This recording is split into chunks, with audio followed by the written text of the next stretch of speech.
anarcho-capitalism. Steven wants me to say some stuff, hopefully so I can make my own YouTube video. The gist is, anarcho-capitalists make a distinction between the state and government. That's the most important thing to understand. The government is what governing system applies. Courts,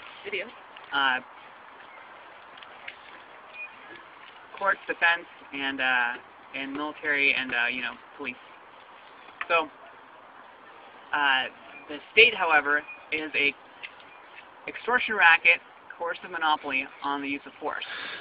Okay?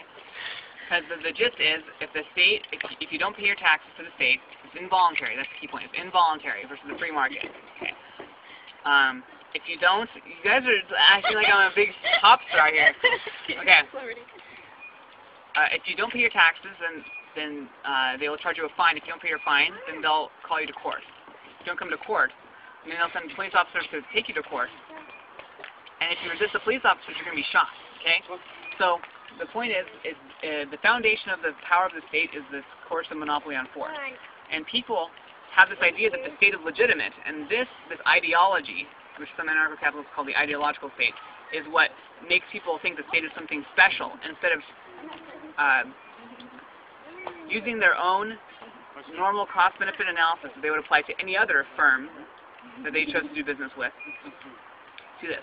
And the thing is, this coercive monopoly means that it has very little to no accountability, the only real threat being revolution, and with a slight amount of influence over elections, but mainly it's the threat of revolution. That is the state's only accountability.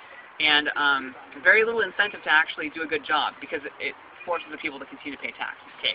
Here's where anarcho-capitalism, here's the anarcho-capitalist position, given all those realities. The free market is going to do a better job than the state. Why? Because the free market has incentives to do good and accountability against doing evil. Okay. The thing is, the state does not.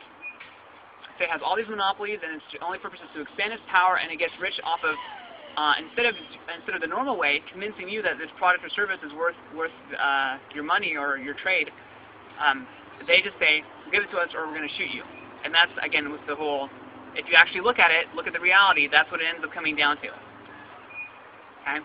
And that's why anarcho-capitalism's free market is better than that. It's consistent with an anti-violence view of reality. It's consistent with being pro-voluntary, etc. An involuntary system is unjust, especially if there's little to no accountability. And so that's exactly what we have with the state. So pro-government, anti-state, that's anarcho-capitalism.